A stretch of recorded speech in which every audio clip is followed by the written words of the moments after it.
Okay. Before we start, I would like to ask, can I ask you a few questions first, Nick? Absolutely. Yeah, of course. Okay. I would like to know more about the Ferrum Network. Okay. So, because in this crypto world, there are too many things, there are too many things for me to catch up. So I don't know everything about everything. So, what I know is that Ferrum Network applied to join the Builders Program last November. And then the application was voted positive by ambassadors and the core team members. So, can you explain what is it that you're building on the Shiden network? Yeah, absolutely. So, Ferrum is a lot of things. We got started back in 2018. We were born in a bear market because we launched the project right at the peak of the bull market. We had our ICO.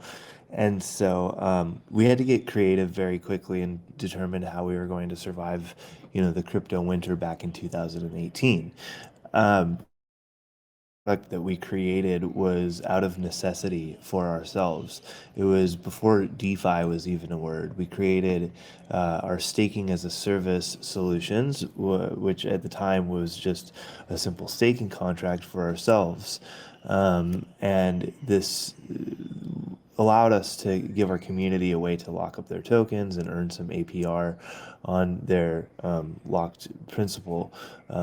And it really helped us survive that bearish downtrend. So, which lasted quite a while, right? So what happened was a lot of these other projects that found themselves in similar positions were coming to us saying like, "Hey, this is a really cool protocol that you guys created for yourselves. Could you deploy this for us?" And we're like, oh, okay, cool. Like there's a market here. And we I don't think we really realized what we had because, like I said, DeFi wasn't even really a word then. And so we started white labeling this solution out for other projects in the space. And this became an extremely popular staking as a service solution. We've deployed this now for 150 clients across BSC, Polygon, Avalanche, Ethereum, and are really trying to dive into the Polkadot ecosystem now. And obviously, Shiden was a great place to start with that. And uh, so yeah, that's the first product that we're looking to integrate with the network so that we can start deploying these tried and true, battle tested, fully vetted white label staking solutions for projects building on the Shiden in the Shiden ecosystem. Uh, and This consists of about five different products now, staking products that have kind of been these different iterations uh, of our original staking solution that we created for ourselves. Um, and we've had a lifetime TVL of about $500 million. We've deployed hundreds of these contracts for over 150 clients. We've never experienced a single exploit.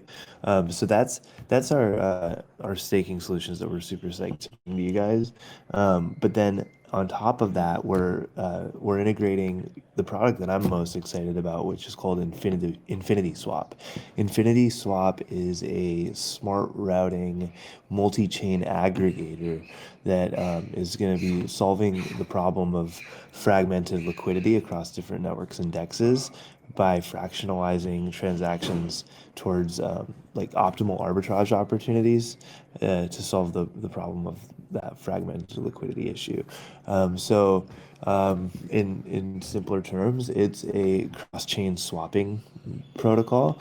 The first iteration of this product was our bridge, but this is evolving into this aggregator that is going to be able to facilitate cross-chain swaps, right? So you've got like the bridging of asset A to asset A, which is kind of like that first, step of interoperability. Well, the next step is swapping asset A for asset B on a different network, right? So everyone kind of like looks at interoperability like, oh, it's bridging. Well, that's not true interoperability. Like, the next step is to be able to encourage cross-chain swaps and make assets on the Shiden network more composable, right? That's the goal.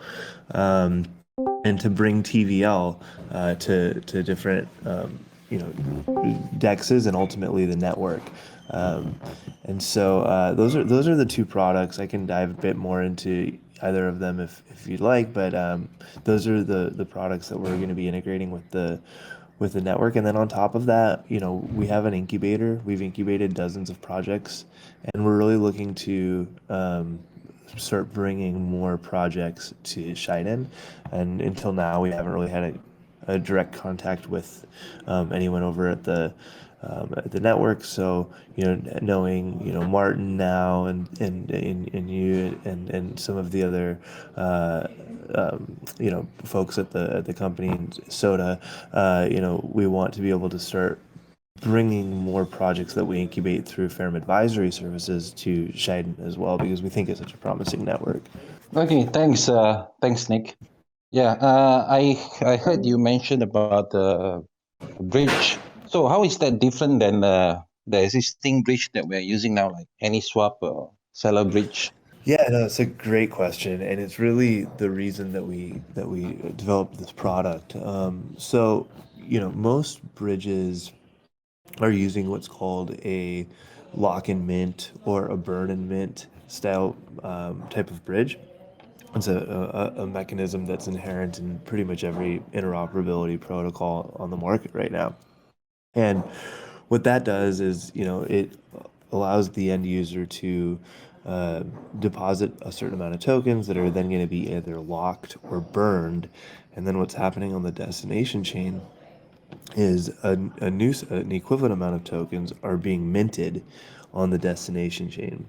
And typically, when those tokens are minted, they're just minting a standard, generic Open Zeppelin contract on the destination chain that's not necessarily an authorized token contract from the actual project itself, and if there's any inherent, DeFi functionalities embedded into the token contract, like RFI or um, uh, reflection mechanism, other burn mechanisms, or anything like that, those are all stripped, and there's a new standard Open Zeppelin contract just minted on the other end. So, that presents its own slew of kind of messy outcomes that can ensue from that. But, like really what that comes down to is the architecture. So with our bridge, we wanted to design a bridge that was more architecturally sound, and the biggest reason for this was because of security issues that we see that are inherent in so many cross-chain. And I want to use the word multi-chain. I think cross-chain is kind of limits the scope of what true interoperability really is, and I think multi-chain speaks to that quite a bit more. But so many of these interoperability protocols are very subjected to uh, different vectors for exploits.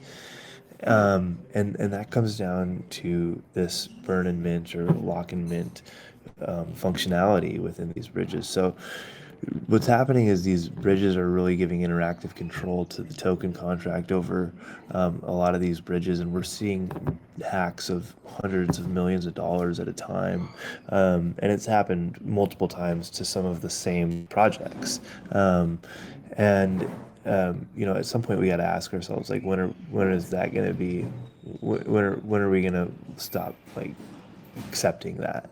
Um, Now, a lot of these, bridges have really paved the way, so there's no, like, of course, like, they needed to exist for the evolution to exist as well. But I think that, it's kind of time to reimagine what interoperability really means. So the architecture behind our bridge is quite a bit different. We don't use a lock and mint style bridge. What we've got is a two-way bridge LP. So users can deposit their tokens into the origin chain's liquidity pool.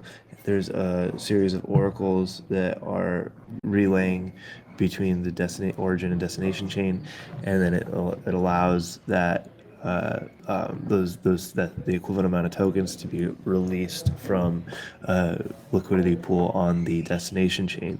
So what this does is it really allows for much faster transactions, and people can play arbitrage opportunities quite a bit faster. These transactions are happening in under 3 minutes, whereas a lot of times it takes up hours for your funds to show up on the destination chain using current solutions on the market. But on top of that, it's quite a bit more secure from an architectural standpoint because the bridging contract never has interactive control over the token, and there's never hundreds of millions of dollars sitting idle on these bridges, which are very much they're gold they're gold mines for these hackers to want to spend quite a bit of time trying to figure out how to exploit. So that's one our security advantage. The other advantage too is that through this next iteration of the bridge, which is nearly done with the audit, they've they've actually audited both the contracts that are necessary for this, that are just putting it together into one audit right now. So we're just waiting to get that back. But it's going to allow for the liquidity that's being, or the volume that's being transacted across the bridge to be sourced from liquidity pools on dexes, which is super exciting because up until then we were having the projects actually manage their liquidity pools on the origin and destination chains. Well, now you could have an LP on a DEX on Shiden, and an LP on Pancake Swap, for example, and you could swap,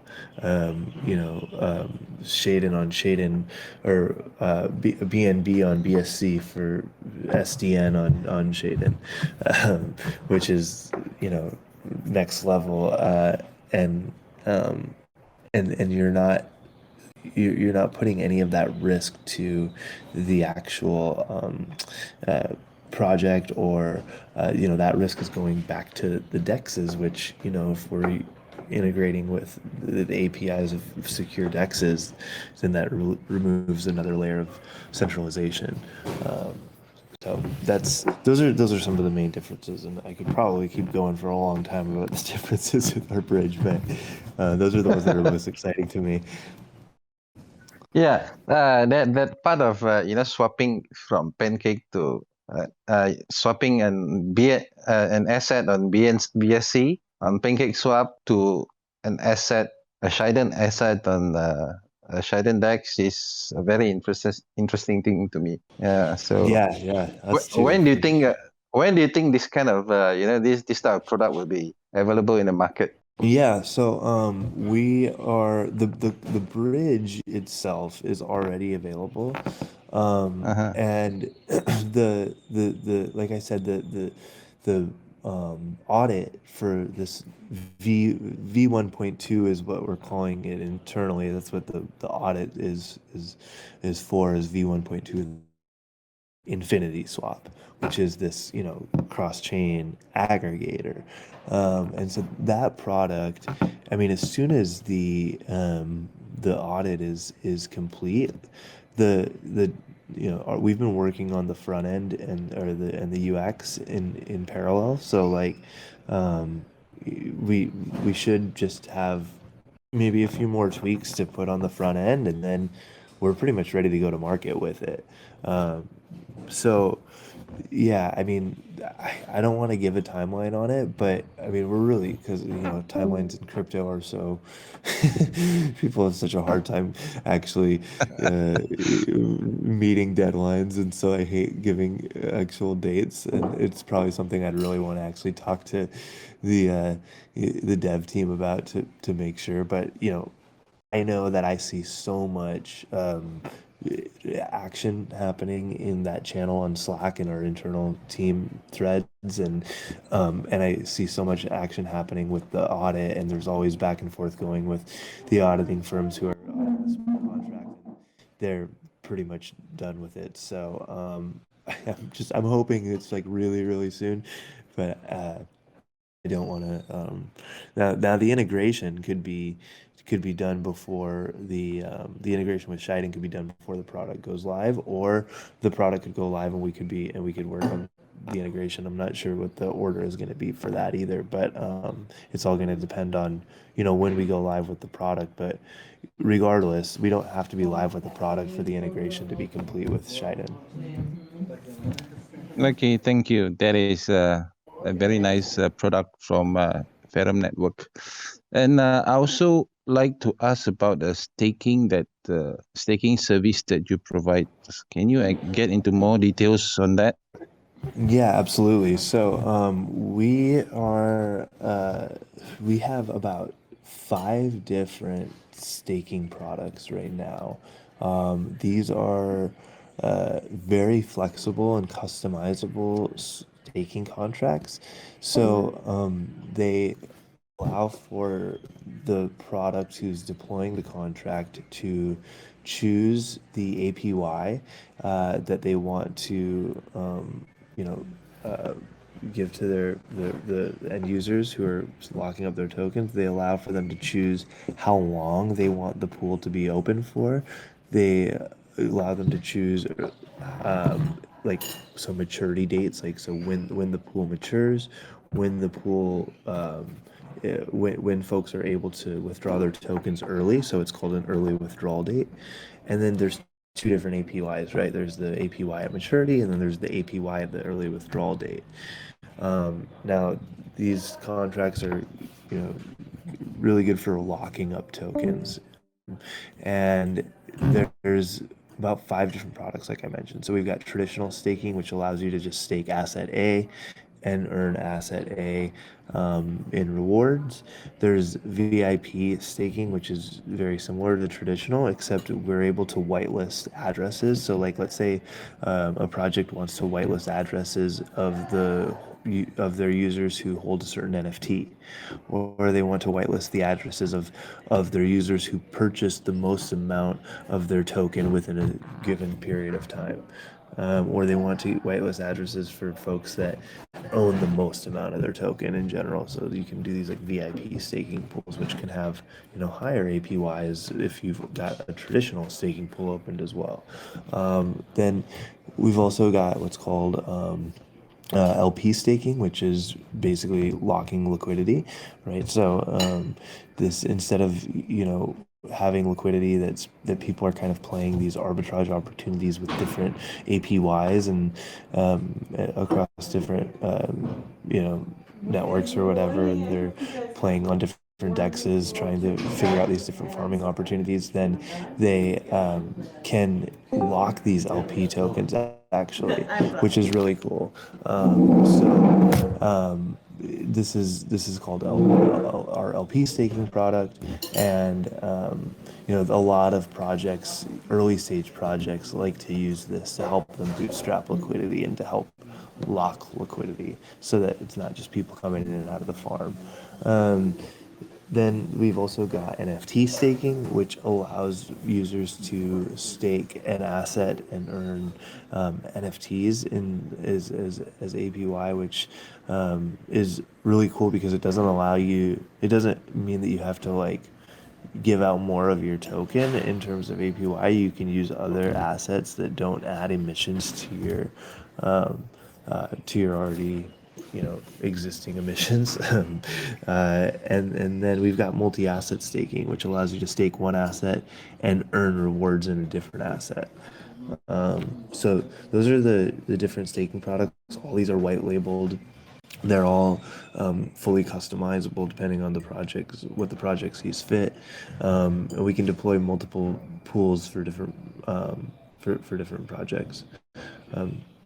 Yeah, those are the staking solutions. We usually hire or sign up about 2 to 3 staking clients a week, so it's a super popular product, and really looking forward to bringing that to products on Shiden, encouraging more TVL on the network. The thing that's cool is both these products add an immense amount of utility and to projects, and also help encourage TVL on the network. So that's the staking as a service solutions in a nutshell. Yeah, nice, interesting. So with that staking service on Shiden, I think they will attract a lot more projects to be built here, and then use your staking platform to actually benefit their own projects. Yeah, and Yeah, absolutely. Yeah. may I ask you, you have like 6 milestones, seven or 8 milestones, nine, I think, nine milestones in your builders program. Which one have you achieved? So just because we had just started the dApp staking, we always wait until, you know, a lot of times with these integrations, what we're doing is we receive grants to do these integrations. But with Hmm. Shiden, this was a really cool um, program. I think Shiden's dApp staking and Astar is like one of the most innovative ways to encourage development on a network. And we're really excited to be a part of that. But that took us a little bit of time to like get all situated on the network. So right now we're working on mile. We're already. I think we've deployed the bridge internally on in a shell app on in a test environment, which is pretty cool. So you know, given the EVM compatible nature of Shaden, like it's not necessarily a copy paste kind of integration, but it's much more simple than like, an integration with say like an Algorand or like a Solana or something like that. But that being said, there's still like node syncing issues and RPC, different RPC providers. There's certain nuances that come with even EVM compatible integrations, and I think we ran into a bit of an issue with some like node syncing issues, and I'm pretty sure they've been resolved. But we are in the testing environment, so we've obviously scoped it out and defined the resources, which was milestone one, and we've built and deployed internally a QA bridging shell app, and now we're working on testing that and then eventually deploying to mainnet. So I would say the first two, and I don't have the milestones right in front of me, but I'm saying I think we've completed the first two and are on either three or we're on four. Okay, thank you. That's quite a good achievement. At the same time, since you're deploying on building products on Shiden, are you also going to build something on Esta in the future? Yeah, that's the goal. That is definitely the goal. We would like to bring these same products over to Astar as well. And if I'm not mistaken, Astar has the dApp staking program as well, correct? Yeah, it's already live since Yeah. day five, but right Yeah. now it's only dummy contracts. Is for the community to earn rewards, not for developers. Okay. Yeah. Yeah. Yeah. Yeah. So I mean, I know Shiden was a little bit, farther ahead just because the Kusama parachains happened first, and so that's obviously kind of why we wanted to start at Shiden. But we're big fans of the Shiden Star ecosystem and everything, and like I think in terms of the Polkadot ecosystem. Like, I mean, I was a crowd loan participant myself. I'm very bullish on these two projects.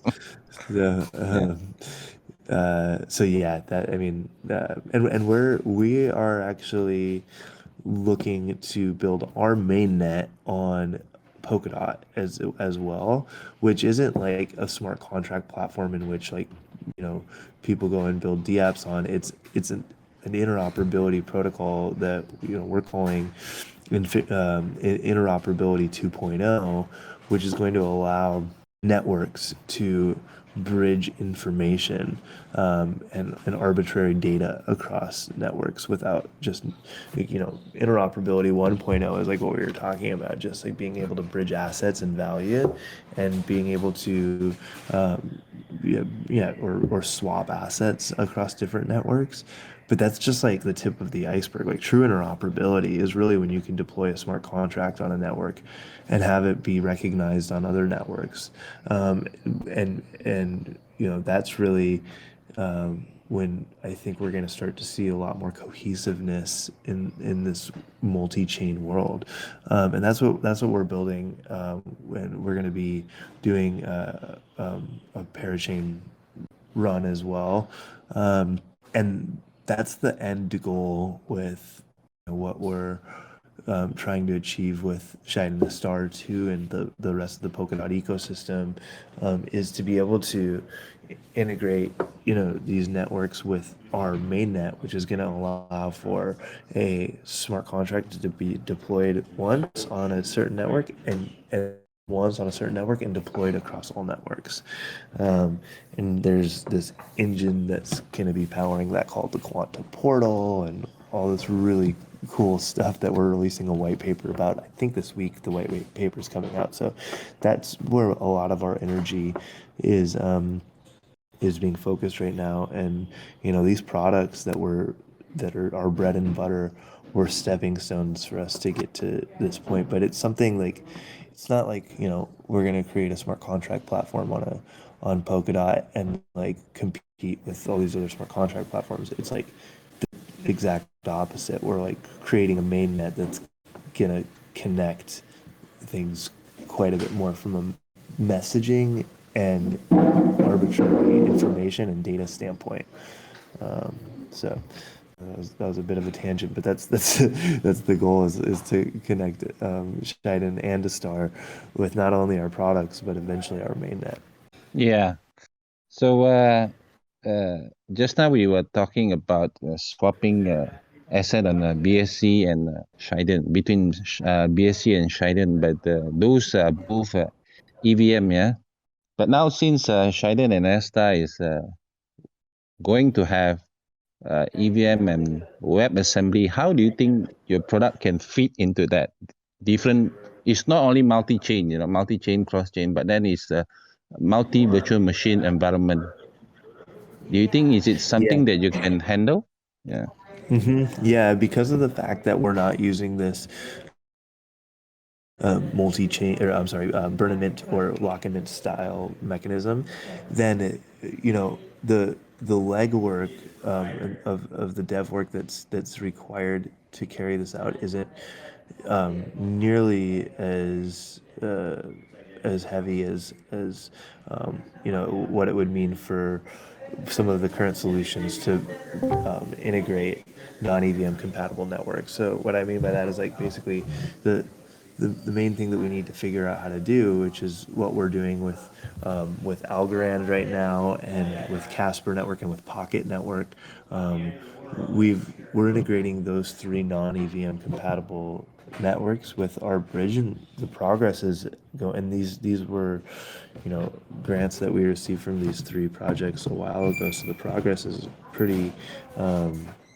It's pretty far along right now, and where the stage we're at right now is we are actually figuring out how, like, for in the case of Algorand, how Algo Signer, their wallet, is basically going to interact with a series of oracles that relay a message to MetaMask, right? So like it's like we need to figure out how these browser-based wallets are interacting, and so it's not so much about like burning a token on one origin chain and minting a new one on a different network, a non-EVM compatible network. That would be a little bit harder, right? But since this two-way liquidity pool, on liquidity pools on the origin and destination chains, it's really just about relaying the message, right? So it's quite a bit easier to carry out. And we're pretty far along with these non-EVM compatible integrations. And so we'll be looking to do a lot more of that. And those are really the networks that are isolated, right? Is these non-EVM compatible networks, like, Polkadot has WebAssembly, and Wasm is like, so there's so many projects using that, but then there's other super isolated networks that are using like obscure languages, or like, they're not part of this like ecosystem that Polkadot's been able to create, right? Which is like this new Ethereum, right? Which is like, there's a whole ecosystem within Polkadot, but like, you've got these other layer ones that are just like on an island out there. They're super isolated. And so the goal here is to bring all of that together through um, this interoperability protocol.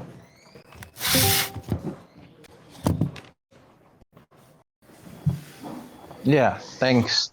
So, any questions from the community? I haven't got anything from the community yet. They haven't written anything. If you have any questions, go down to the thread, announcement thread. You can see AMA questions, and then please feel free to type any questions there. Yeah, because for the last 30 minutes, I've been asking a lot of questions to Nick. So I wish the community would come up with some interesting questions. Otherwise, otherwise, maybe Nick, you would like to tell more stories about the Ferrum Yeah, Network and yeah. I mean, we're really looking forward to, getting more people involved in our dApp staking page there. We need our community at Ferrum, but we need, you know our new community at Shiden, um, to help us get these products to market. Um, we have a lot more, and in the future, like I had kind of outlined a little bit ago, is our mainnet, which I think is really going to be a game changer, not just for the Polkadot ecosystem, but for the entire space, right? Before that, we even have other products that we want to eventually integrate with Shaden. One is called, we're kind of, we've it's been fully audited, and we're in the process of releasing it right now for our own community. We're calling it Crucible for our own community's purposes, but this is another product that can be utilized similar to our staking services. And it basically combines liquidity staking with elements of reflection token mechanics. And it's pretty cool because this is something that can be it this is something that can be released for other projects. And what happens is you're basically taking your tokens and you're wrapping them into a new token, right? And this new token that is being wrapped as this collection of tokens that you wrap to create this new token, is going to have these reflection mechanisms inherent in it.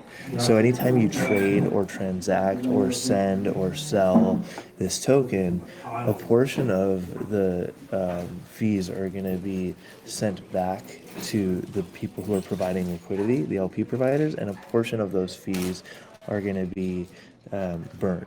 So it creates this sustainable rewards ecosystem, rather than, like when you stake an asset, typically you're just giving out APR in that same asset and it's releasing these emissions, right? But with what we're calling either reflection staking or plasma staking, we're still kind of figuring out how we're going to market this product to other projects internally. Like I said, we're calling it Crucible. For our own community's purposes. But this is a really game-changing DeFi product, if you ask me, and that's eventually going to be something that we want to integrate with other networks as well. So we've got, at Ferrum, we're constantly creating, we're constantly innovating, and there's a lot of products that are in the pipeline outside of the ones that we're integrating through this dApp staking program at the moment. Yeah. So to the community, if you happen to see Ferrum Network on Shiden Lab staking store, please stake your tokens on Ferrum Network. They are building good products, and I think they bring a lot of utilities and benefit to Shiden Network. So please show your support to Nick and his team. Yeah. Thanks a bunch. Appreciate that. Yeah. And follow us on Twitter at Ferrum Network. Join our Telegram communities. We've got both an announcement channel and our official channel. So Ferrum_network is our Telegram. We've got a YouTube channel which we're constantly putting out. I think we put out like a video a day almost at this rate. We just hired a senior marketing specialist who has been hosting these Ferrum roundtable conversations where members of the team get around and discuss crypto. We bring on different members of teams that we partner with. So we'll be actually bringing on Martin from Shiden here, I think, in the next week. And we'll be putting out an episode with him. And so there's a lot that's happening on the YouTube channel as well. So we'd love to see you guys over there. Okay. Thank you, Nick. If the community has no questions, I think should we end the AMA? Yeah, unless anyone wants to ask any questions, I think definitely appreciate all the questions that you asked. Those were great questions, and I'm glad I was able to talk so much. So my knowledge about Ferrum Network has already probably like triple or quadruple today. Thanks for the AMA. I learned a lot of things about Ferrum today.